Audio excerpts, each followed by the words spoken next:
Hey guys, welcome back. Thanks for all the feedback on the last video. I know it was a bit of a nothing burger.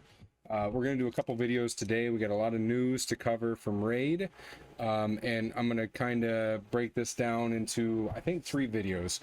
So this first video is we're getting another thing of what's next in Raid. These are always great.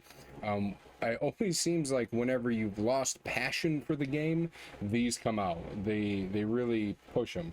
I'm sorry, I'm gonna make I'm gonna make me a little bigger here. Okay, there we go. So yeah, I'm like, I've lost passion for the game, and then I see this and I'm like, oh, okay, yeah, awesome, we got some more things coming. And I kind of watched most of this video. I haven't watched all of it yet. I got up to the CBC for Hydra, and I got done doing my chores, so I came to sit down. It's very exciting. We have another new dungeon coming out. The TL, like, too long didn't watch is, let me look here, accessory extensions happening. It's going to probably happen within the next patch or so. The dungeon that's going to be featuring it is called the Phantom Shogun's Grove. It's a mixture between Shadowkin and Sylvan Watchers. It's actually a very cool looking fight. We got a dude on a horse, and it actually gives me hope that we can have dudes on horses. Okay, if you know me, you know I love dogs and I love animals, and I've been really fucking hoping Raid pushes out like more canine, like just dog shit, you know what I mean? Like, fucking, since they have the Sylvan Watchers and they're doing like a lot of Irish mythology for Sylvan Watchers, one thing they could really do is do Cuchulainn, who is the Hound of Cullen, right? He's a very famous Irish folk hero, and you could fucking mix him in with fucking a dog and shit, because he, you know, you just go look at the story. Like, it's a very good story. It's one of my favorites. All right, me being an Irish American, you know, is what it is. So we got the Shogun's Grove. They break down his abilities. We'll watch that. Sylvan Watcher's Crypt is going to be coming out. We get more rewards for it, probably within the next patch or two. On that, I am going to be doing an account takeover to finish Faction Wars for a guy. He's got 3 left. He actually has all the champions he really needs to finish it, and I'm just going to help him out there. We'll do a video on that. The champion filter, that's getting an update, which is actually very fun and exciting. We're gonna have Hydra Clash, which looks like a clan versus clan thing, and then we got more protection set and protection accessories. Okay, so it looks like we're getting stone skin accessories as well, I think, right? And we got new champions that they're featuring here at the end. So let's just kind of go over it and break it down. Okay, sorry, here we go. Ooh, okay, just a second. Properties. Yeah. Oh, it's because it's not coming through my headset. Properties. Okay. Next in Raid. Yep, let me turn that down a little bit for you. While we may not have anything quite as big as Live Arena this time around, we've still got some pretty sweet features to show off. Let's get this show on the road. Firstly, as promised, the opportunity to ascend your accessories just like artifacts is coming. So we can skip this, right? Everybody understands that we got ascension, ascension for artifacts. Now we're getting it for accessories. It's just going to do the same thing. It's stat bonuses. It's a different material though, and then we'll just jump El Name right the here. Sand Devil. So it's going to be coming from Phantom Shogun's Grove. Now has a partner in crime. This badass on. Look how cool this guy looks. Honestly, this is some cool shit. He has heads on the horse. The horse is a phantom horse. This all really reminds me of World of Warcraft, like the mounts you can get. Dead Daimo has a few choice words for would-be thieves. He comes fully armed with a new debuff and some unique mechanics that will force you to First up. Okay, so the new debuff is this. So you see this little broken bone here that is actually protected. Something tells me he's going to be able to hit one person and protect that debuff. That debuff is called Enfeeble. Okay, I'm going to save us some time. Enfeeble makes it so the character that is affected by it can only inflict weak hits. Okay, he also has this counter up top here. And he also inflicts the first time ever block passive skills debuff. Okay, so as you can see, block passive skills, these are all protected debuffs. Brogny's in here, he can't cleanse them. Cleansers can't cleanse these, they're protected. Okay, Akumori has a shiny new toy, a new debuff called Enfeeble. Any champions under this debuff can only deal weak hits. Ouch. And the more weak hits Akumori receives, the higher his special shade counter goes.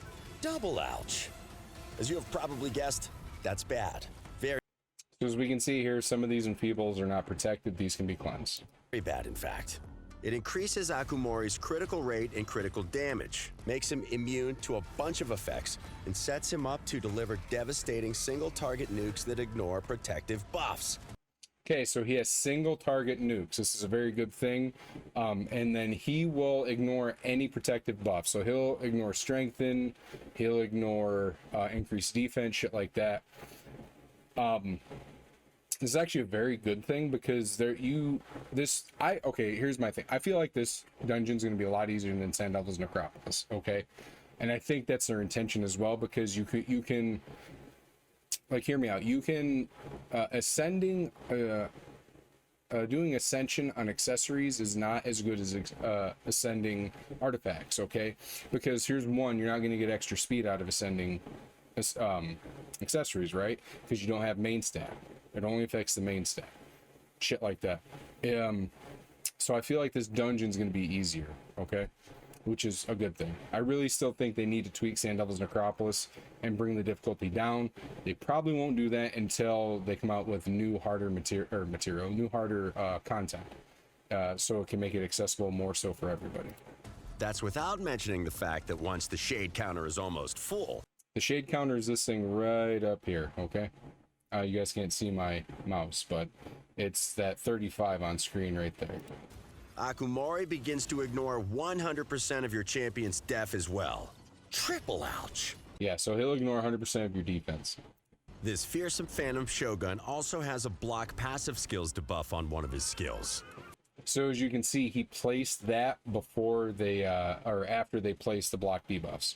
Fun, or maybe not so fun fact, this is the first boss in Raid that's able to place block passive skills. Don't underestimate it. Losing those sweet passive skills at a critical moment is going to hurt. It's not all pain and suffering, though. Remember that shade counter? Well, awakened champions can lower that counter with their skills, so make sure to bring a few along for the fight. Okay, so you can lower this, right, by how much of awakening you have on the champion that attacks using skills, okay? So you can bring this down. So again, this is another push for us to buy soul stones and save soul stones. There's more good news too. Akumori is one of the few bosses who doesn't have multiple AoE attacks. So champions that can use taunt can distract the big guy from the...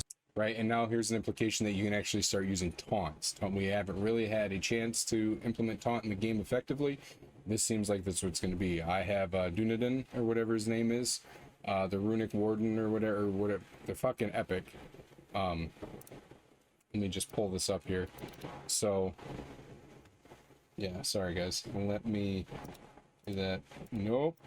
Big Alex. Okay, so I have this guy from Sylvan Watchers. Yeah. Dunedain, whatever. Dunedain. He places taunt. Okay, on a 3-turn cooldown, he puts it up for 1 turn. So this is the only guy I have, and I think there's only 2. I think Ruark is the other one that does it. I'm thinking we're going to get more people that actually start doing taunt to supplement to make this content better. Sorry, yeah, always go in here and buy these, by the way. So that's that there, okay? Get back to it. The squishier members of your team. And, as always, cleansers and champions. And I can't remember if you can do buff extension on that, so if you know or not, I'll probably look it up after this. Champions who can block debuffs are going to be a must. And here's the thing, yeah, no, we'll get to that later. Keep that nasty new and feeble debuff. That'll be another video. Off your team. But that's enough about the Phantom Shogun's Grove. Keep an eye out for... Okay, so Brogni, I think, will be essential in this because he can do reflect damage and stuff if he doesn't get this block passive skills thing on. I'm kind of hoping you can use Yumiko in this fight and Riho Bone Spear, maybe, and be able to send that passive back to him. There are times when Raid doesn't check their programming, and we can do that. So I wonder, because I know you can do it with Yumiko and Hydra. If the Fear Hydra head is up and you put Hex on, let's say, the Head of Wrath, it will transfer that debuff to the Head of Wrath. for our feature preview in the future. It will take you on a proper... Been quite a while since... Okay, so that's done there. Okay, we'll make a video on strategies for that. I just want to go over this. Okay, so we're gonna be getting several watchers here, and then these we already know the logo for these guys, but we don't know the name. But look right here, we get Soulstone, book, money, Void Shard, and then big Soulstone, which I'm actually happy for. I'm at the point in the game where I need these. I don't really need Sacred Shards. I need these Soulstones now. Okay, and then Lydia will remain the ultimate reward, though. If you are... Okay, and again, it's going to be epic tomes and legendary tomes for beating that. Okay, so that's a good thing. If you don't have Lydia yet, try and get her now. If not, you're going to have to go through a whole nother faction crypt after this comes out. Okay, she will be the end reward. Again, touching on filters, I'm not really going to go over that too much. We'll save some time. You can monkey with this yourself or watch the video monkey with it when it comes out, or watch this video. The champion filter is getting a big overhaul, and it's a good thing. I'm very happy about that. Hopefully this translates into the tavern, so it makes it easier for me to level up food and all that fun stuff. Okay, Hydra Clash. Now, I haven't watched this. Let's watch this together. We have a new activity in store for clans, the Hydra Clash. It kind of works like a mini tournament between clans that starts every week and provides players with an extra source of goodies. Because who doesn't love more goodies, right? The rules are simple enough. So again, my big conspiracy theory tinfoil hat on this shit is apparently clans are still not hitting Hydra clan boss like Raid wants them to. So this is going to be another incentive to try and get those clans to get into Hydra. Okay, that it's a conspiracy theory, but I'm pretty sure I'm fucking right. 5 clans are matched against one another, and whichever clan deals the most damage to the Hydra and earns the most clash points wins. Simple. How do you earn these clash points? Smack that Hydra's head as hard as you can, and use multipliers to your advantage. These multipliers appear on the first battle for each difficulty, with the multiplier increasing as the difficulty ratchets up. Of course, no one will get to be sneaky and reap the rewards of their clan's hard work unless they participate. Players need to reach a certain... So for all my clan members, I'm the clan leader of my clan, and I share that with Barracuda and Takesh. We have no problem with this. We down all difficulties every week. We have no issue, okay? And that's a good thing, all right? It's a very good thing. So for us, guys, if you're watching, fucking easy peasy, we'll get this knocked out. Damage milestone before they are eligible to receive any of the chests that are available through the Hydra Clash. What's more, the size of the reward directly depends on how much they contributed to the clan's performance. You'll need to put in a shift to earn the rewards. While we do have rewards for the second and third places, you'll definitely want your clan to coordinate and grab that top spot. Now, okay, so as you guys saw, we'll back up here a little bit. What he's saying is, right here, to get first place, your clan needs to contribute this many points, it looks like. 650 million. Okay. Is that what I'm understanding? Any of the chests that are available through the Hydra Clash. What's more, the size of the reward directly depends on how much they contributed to the clan's performance. You'll need to put in a shift to earn the rewards. While we do have rewards for the second... So 68.8 million. Got this first in the gold chest. In third places, you'll definitely want your clan to coordinate and grab that top spot. Now, let's take a look at the goodies that await you inside those chests. Protection and stone skin accessories. You guys notice this little thing at the bottom here? Let's see if I blow this up. I'll click off. Right here, you can't really see it, but it says work in progress may not fully match the server update. Okay, well, there you go. Trying to get you out of legal trouble. Protection accessories will Right, so now we have protection accessories. be unique to the Hydra Clash, and as the name suggests, they are going to complement the good old protections. Right, so I guess we're not getting stone sin accessories because I don't know how you'd implement that, but this makes more sense. So this is making your debuff or your buffs more protected, I assume. Set, bringing the overall number of items and bonuses to a whopping 9. But first things first, we're going to adjust the balance for this set a little. Namely, we're increasing the chances of buff protection when you have 4 and 6 pieces equipped to 25% and 50%. That's great, honestly, because this set is a fucking nothing burger. I know I say that a lot now, it's my new favorite saying, but this set is really a nothing burger. I have like 2 or 3 champions in my entire roster in protection on purpose, right? I have one of my Krisks in this because he's solely meant for Hydra, and then I think I have my With Ear the Crowned in it, and I can't remember who else, but it's, yeah, the set does nothing really. respectively. On top of that, you can get 20 more points of resistance, 8% more speed, and increase your chances of protecting buffs the wearer 75% chance to make a protected buff. That's actually pretty good in Hydra. And you get speed for just getting the amulet and the ring on, or, you know, vice versa, just 2 pieces. More resistance. This, okay, so this is very good. I'm very happy with this. I mean, look at this. You get 24% speed here, and you get 8% more speed. You're looking at fucking 32% speed. That's crazy increase in speed. It's actually very happy, making me very happy. casts to 75% with the full set.